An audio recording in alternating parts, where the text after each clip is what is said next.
All right, lesson number 7. Joseph's brothers come a second time. And in order for them to come a second time, the man down there required something of them, and that was to bring their younger brother. And so we'll see what happens in today's lesson, but that was a requirement to prove that they wasn't spies. Well, Joseph already knew that they wasn't spies, but he's just putting a test on them there. And remember, one brother's left down there in prison. And what do you think that brother's thinking? That was left down there in prison. How long does it take them to eat up what they got the first time? And I'm sure that every day that went by, why, he was kind of wondering, wonder if Dad's going to send Benjamin. And, he probably thought and probably seemed like it was a terrible long time. But think about Joseph when he was in prison. We know he was in at least 2 years, because that was from the time that the butler was restored back to the time that the butler thought of him then, and we don't know how long it was before that. So they're kind of getting some payback is what they're getting, and God does say He is the one that vengeance is mine, saith the Lord. So we don't have to do it ourselves. We don't pay back ourselves. What we do is we love. And I think that's most important for us there, is to do what God tells us to do, what Jesus instructed us to do while He was here on earth, to love one another. And no matter what people do to you, we still have to love them. And you have to have the love of God in our heart. We have to have the love of God in our heart to be able to do that. Our memory verse is Isaiah 57:21. There is no peace, saith my God, to the wicked. Okay, we'll look at that here in a little bit then. The emphasis, I'm going to read the junior emphasis. When the first food ran out, Jacob wants to send the brothers back to Egypt. They refused to go without Benjamin. Remember, that's what Joseph required of them. You got to bring Benjamin back then. Because Joseph said they could not have more food unless they brought their younger brother. Jacob finally consents rather than starve. And so finally, we'll get into the lesson there, but we'll find out that Jacob finally then does consent, and unwillingly, you might say, he consented to it. Hey, but we'll read the lesson here. Benjamin was going to die one way or the other. I mean, if the fear of sending him off to die, but then if he kept him there, he would die of starvation. Of starvation, yeah, either way. So yeah, that's true. All right, we'll get started here. And it came to pass, when they had eaten up the corn which they had brought out of Egypt, their father said unto them, Go again, buy us a little food. And Judah spake unto him, saying, The man did solemnly protest against us, saying, Ye shall not see my face, except your brother be with you. And he's talking about Benjamin here. If thou wilt send our brother with us, we will go down and buy thee food. But if thou wilt not send him, we will not go down. For the man said unto us, Ye shall not see my face, except your brother be with you. And Israel, or Jacob, said, Wherefore dealt thee so ill with me, as to tell the man whether ye had yet a brother? And they said, The man asked us strictly of our state and of our kindred, saying, Is your father yet alive? Have ye another brother? That's some of the questions that Joseph had asked them. And we told him, according to the tenor of these words, could we certainly know that he would say, bring your brother down? Okay, they kind of got into a predicament here. And now remember, Joseph recognized them. He knew whether they were telling the truth, you know, about how many brothers there was. And now he wasn't sure about whether his father was still alive or not, but that was maybe one question that he was kind of interested. Is his father alive? Of course he didn't let on that he knew them, and but he knew a lot about them brothers.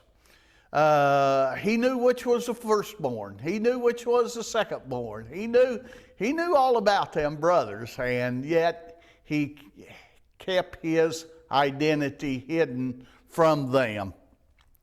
Jacob's family ate the corn they had bought. Jacob said to his sons, go again, buy us a little food. Judah told his father that if Benjamin did not go, they could not. The man in Egypt had said they could not see him unless they brought Benjamin. Jacob was troubled. That really troubled Jacob. Without food, they would starve.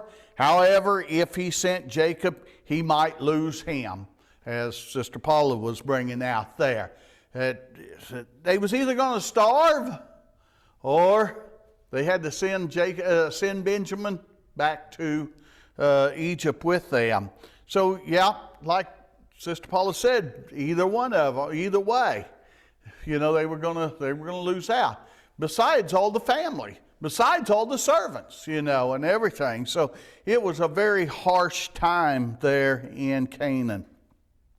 Let's go to verse 8. And Judah said unto Israel his father, send the lad with me, and we will arise and go, that we may live and not die, both we and thou, and also our little ones. I will be surety for him. Of my hand shalt thou require him. If I bring him not unto thee, and set him before thee, then let me bear the blame forever. Does he really know what he's talking about? He's already got blame on him from Joseph. I think he knows what he's talking about here. And I think he has changed from the time that they sold Joseph back, sold him to the Ishmaelites there, to now. I think Judah's heart has kind of changed over the period at the time. Consequences from what happened to Joseph is still eating on these boys. It still is dashing them. And so Judah, I just think Judah has kind of repented and come to his senses that, hey, we're going to take care of this boy. We're going to take care, because remember when we told the news of Joseph to the father? How hurtful that was. And that was probably beyond what they thought even. And so Judah speaks up. To persuade his father to let Benjamin go, Judah made a promise. Send the lad with me. That's what Scripture says. I will be surety for him. If I bring him not unto thee, let me bear the blame forever. That was a big promise. But Judah, I really felt, meant what he said, as we shall see. He had a painful memory of one time when he did not bring a brother back. And, do you want double trouble on your heart, so to speak? I don't think Judah did. I think he was very sincere in what he was telling his father there. Verse 11, and their father Israel said unto them, if it must be so now, do this. Take of the best fruits in the land in your vessels, and carry down the man a present, a little balm, and a little honey, spices, and myrrh, nuts, and almonds. and take double money in your hand, and the money that was brought again in the mouth of your sack, carry it again in your hand. Peradventure, it was an oversight. Take also your brother and arise, go again unto the man.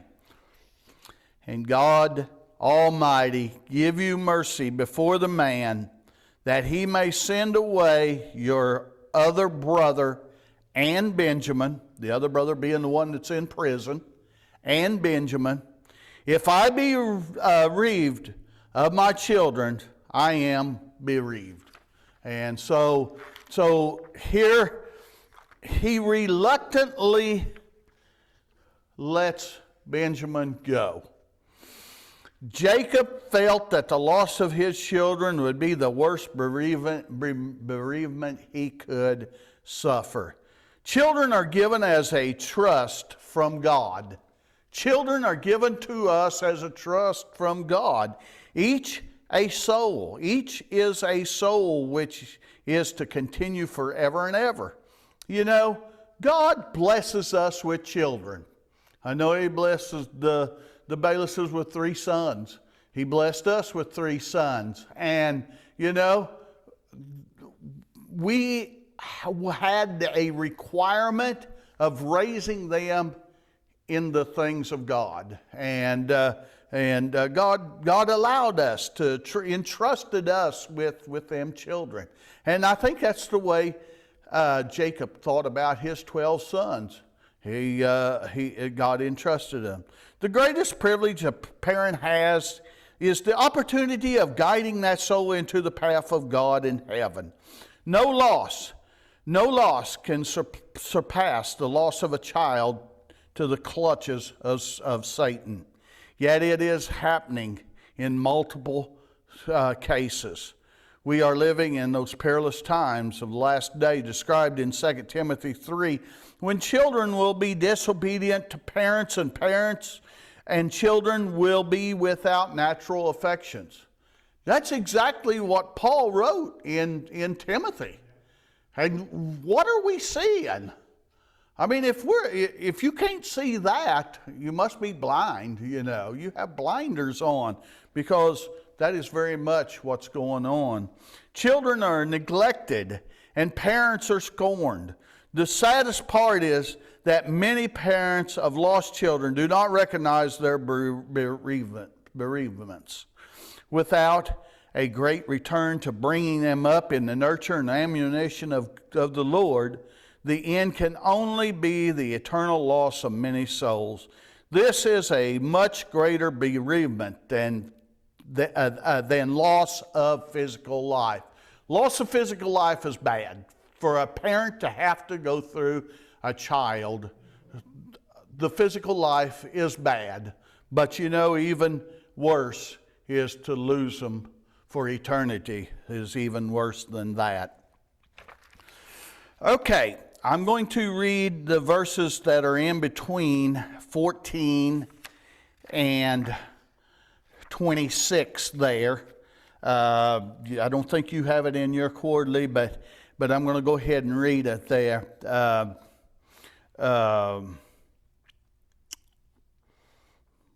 Before I get started on that, let me go back and talk about Jacob giving the okay for Benjamin to go. Jacob listened. Jacob decides, and Jacob listened. They must have food, so he gave in. He told them to take the man a present and to take double money. The money that was returned the first time, and the money for more corn to be able to buy. You know, they wasn't trying to trick them or anything like that. Well, we got away with the money, and you know, it's kind of like when a bank or somebody gives you extra money in return and you catch it.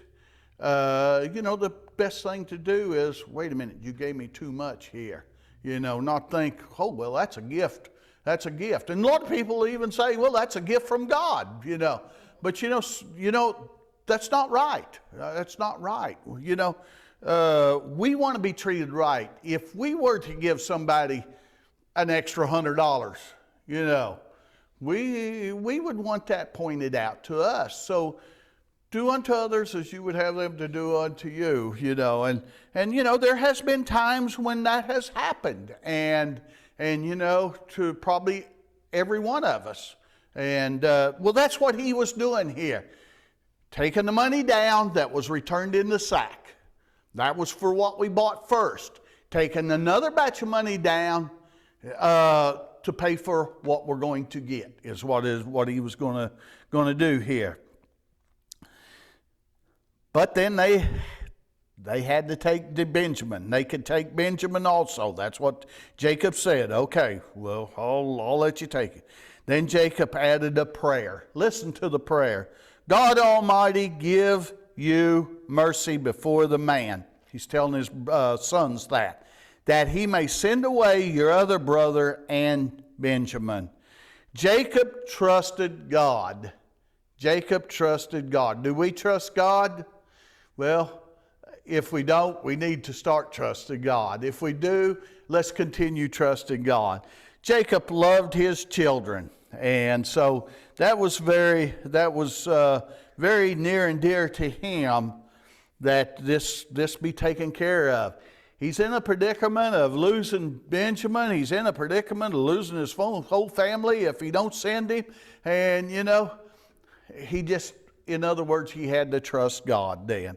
Okay, now I'll read those verses that are missing in the quarterly there.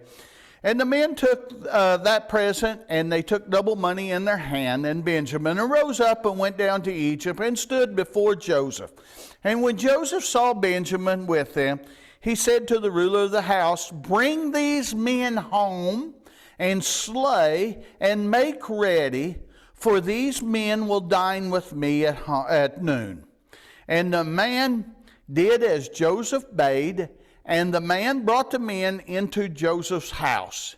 And the men were afraid, now this is talking about his brothers, because they were brought into Joseph's house, and they said, because of the money that was returned in our sacks at the first time, we are brought in, and he may seek occasion against us, and fall upon us, and take us for bondmen, and as users, as being servants. That's what they were faced with, they thought. And they came near to the steward of Joseph's house, and they communed with him at the door of the house, and said, O sir, we came indeed down at the first time to buy food. And it came to pass, when we came to the end, that we opened our sacks, and behold, every man's money was in the mouth of the sack, our money in full weight, and we have brought it again in our hands. We're returning it. You know, they're really making a case for themselves there with this servant of Joseph. And other money have we brought down in our hands to buy food, or to buy more food. We want to pay for the first. It was returned to us, so we brought it back, and we got more that we're going to buy food. We're not crooked about this. We're pretty good people, is what he's saying. We cannot tell who put the money in our sacks. And he said, the servant, Joseph's servant, peace be to you, fear not, your God and the God of your father have given you treasure in your sacks. I had your money, and he brought Simeon out unto them. That was the one that was in prison. He brought him out. And the man brought the men into Joseph's house, gave them water, and they washed their feet, and he gave their animals provender. Anyway, he gave them food to eat, the animals. Provender. Okay, all right. I thought I knew how to pronounce that, and I was thinking that, but then I just couldn't say it. But it's food for the animals is what it was. And they made ready the present against Joseph come at noon, for they heard that they should eat bread there. Okay, Joseph is honoring these boys, his brothers, but yet they're taking it as being captured, so to speak. And, still, these brothers do not know who Joseph is. Joseph is still just a grumpy man down there that's wanting to accuse us of something. That's kind of what they're looking. Have you ever dealt with people that are grumpy, that you would rather not deal with? You wish somebody else that you could deal with rather than this person? I have. When I was delivering milk, there was some places I enjoyed going into, and had, could get along with them very well. And then there was other places where you could not do nothing right, it seemed like. And it was like walking on eggshells. That's what I always kind of talked about, it's like walking on eggshells, don't break any. But, that's kind of that's kind of the predicament they were in here. But Joseph had something else in his mind than what they had thought that he had here. An invitation to dinner. When Joseph saw that Benjamin had come, he told his servants to take his brothers to his house for dinner. They were afraid. Okay? Joseph probably recognized Benjamin, and this is my little brother. This is because Joseph was older than him. This is my little brother. Okay, I haven't. It's been a long time since I've seen him, and okay, they did what I required of them to do, and that's the way God is. What's required of us, we've got to do. That works the best. If you don't do what God requires of us, we're going to lose out. That's exactly what's going to happen. And we're going to starve to death like they would have if they wouldn't have done what Joseph said. Would the man say they stole that money and make them slaves? That's what the brothers was thinking. They hurried to explain to servant how they had found it in their sacks. They were anxious to tell him. They were ready to tell him why, why it was in their sack. We just found it. We didn't dip into the till and steal it. We didn't rob it, but it was in our sack. The servant told him not to worry. Well, they probably thought, yeah, that's what most people say. Don't worry. But, that guy that's kind of grouchy, I don't know about him, I don't know if he's going to have as kind of heart as the servant does or not. But, okay, that's where they were at. The servant told him not to worry. He had handled their money. He said God had given it back to them. Joseph must have taught his servant about God. Did you think about that? Joseph must have mentioned God and taught him about God. The servant brought Simeon from the prison, fed their animals, and gave the brothers water to wash. They made ready the present for Joseph. Remember, Jacob had told him, take that down to try and appease this guy that you're talking about. They made ready this present for Joseph. They were still not sure what would happen next. Suspense. Talking about suspense. That's what was on their mind. What's going to happen next?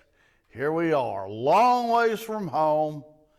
They could capture us, make us slaves. We'd maybe never see Dad again. Lots of questions going through these boys' mind. But just think, that's probably what was going through Joseph's mind as he was being sold to the Ishmaelites, And one thing and another, it was coming back. The chickens was coming home to roost, so to speak. You've heard that expression. Well, that's kind of what was happening here. Okay, now we'll pick up on verse 26. And when Joseph came home, they brought him the present which was in their hand in the house, and bowed, catch that, bowed themselves to him to the earth. And he asked them of their welfare, and said, Is your father well? The old man of whom you spake, is he yet alive? And they answered, Thy servant, our father, is in good health. He is yet alive. And they bowed down their heads and made obeisance. When you hear that word? When you hear that word, obeisance? I think I'm saying it right. Am I saying that right? Obeisance? Obeisance. Okay. Okay. All right. This was in our very first lesson when Joseph had the dream, and that the sheaves bowed to him, and that, you know, that's what was going on. Oh, what's wrong with this little boy here? What's wrong with our little brother? You know, what's he even thinking about? Okay, it's starting to come true here. Verse 29, and he lifted up his eyes and saw his brother Benjamin, his mother's son, and said, Is this your younger brother, of whom you spake unto me? And he said, God be gracious unto thee, my son. And Joseph made haste, for his bowels did yearn upon his brother, and he sought where to weep, and he entered into his chamber and wept there. And he washed his face and went out and refrained himself and said, Set on bread. Okay, when he saw his little brother, just think about it, he hadn't seen him in a long time. And when he saw his little brother, his full brother, think about that. He had already seen the others, but now he's seeing his little brother, and it's been a long time since he's seen it. And you know, there was a reunion there that really yearned on his heart, and he had to leave. He had to go. He had to leave and not let them know that how much he was really thinking on him. Meeting with Joseph. Joseph came. They gave him the presents and bowed themselves to him to the earth. Remember again Joseph's dream of the sheaves. That was in Genesis 37 and 7. Joseph asked about their father. They bowed again and gave obedience. It was as God had foretold. Exactly the way God sent that dream to Joseph. Exactly. And it didn't happen the very next week, or the very next month, or the very next year even. It took years. But you know, in God's time is when things will happen. In God's time. Sometimes we get anxious. A lot of times we get anxious about things.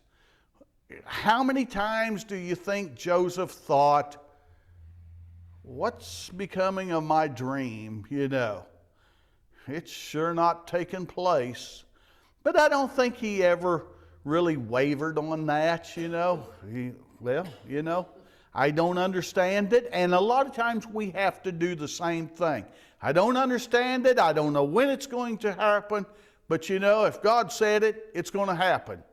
And you know, sometimes some of the promises that are written in the Bible, one thing and another, it didn't come during people's lifetimes.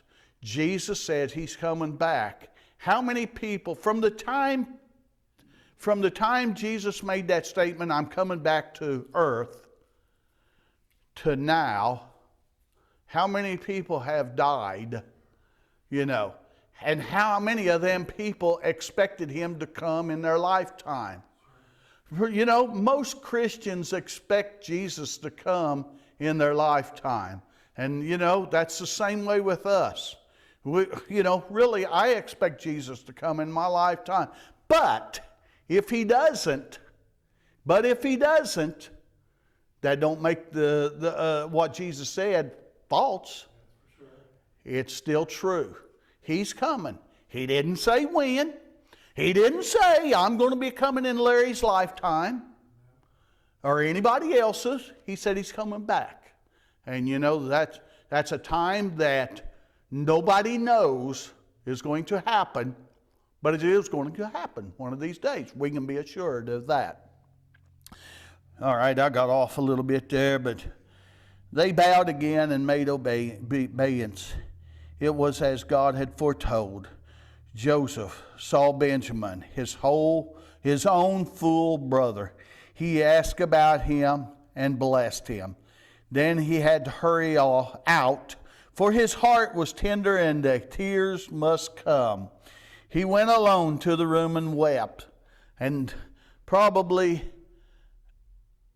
probably thought about a lot of the things that had happened, you know, and all. And then he washed his face and went out to dinner. He was not ready to tell his brother who he was yet. He still had some things to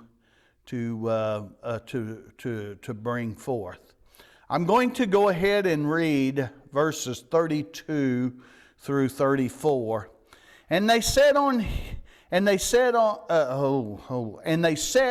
for him by himself, and by them by themselves, and for the Egyptians which did eat with him by themselves, because the Egyptians might not eat bread with the Hebrews, for that is an abomination unto the Egyptians. In other words, he separated the Hebrews from the Egyptians, you know, is what he did there. And they set before him the firstborn according to his birthright, and the youngest according to his youth. And the men, or the brothers, marveled one at another. You know, they probably all didn't age at the same speed, I guess you'd say. And so how does this guy live down here in Egypt? How does he know that this one's the oldest, and this one's next. You know, he's got us set right perfectly in order. Now he knows Benjamin's the youngest because we told him. But you know, the rest of us, how's he know that? You know, well, they still don't know that he's their brother. So they marveled one another. And he took and sent messes unto them for before him. But Benjamin's mess was 5 times so much as any of theirs, and they drank and were merry with him. 5 times, think about it. You know, everybody else got 1 plate, he got 5 plates. Can you imagine? You know, what's going on here, you know? It was a test that Joseph was giving them there. Egyptians would not eat with Hebrews. So 1 table was for the Egyptians, 1 was for the Hebrew brothers, and 1 for Joseph, for he could not yet tell them he was Hebrew. He seated the brothers in order of their age. They wondered how he knew their ages. He sent 5 times as much food to Benjamin as the others. However, were the brothers' heart just a bit uneasy? There was surely a reason. There was surely a reason. To tell his brothers would have thwarted Joseph's purpose.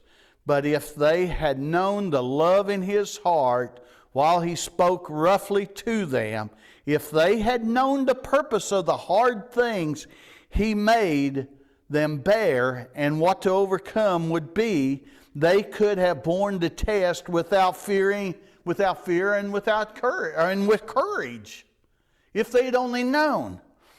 We know God's love, so we can be without fear and with courage because we know God's love. And you know, that's exactly where God leads us, exactly into the things, and He's right there with us to be able to conquer and to be able to do His good work, whatever it might be. Yeah, the work that we do, my work for God is different than your work for God. But you know, whatever God lays on our heart to do, we know that we have the courage and we can be without fear because God's love is right there with us. God tests his children. Whom the Lord loveth, he chasteneth and scourgeth every son whom he receiveth. That's found in Hebrews 12. Just remember that he loves you. He has a good purpose in all that he does, and the outcome will be glorious. Cast not away, therefore, your confidence, which hath great recompense of reward. That's found in Hebrews 10 and 35. Cast not away, therefore, your confidence. You know, we have confidence in God.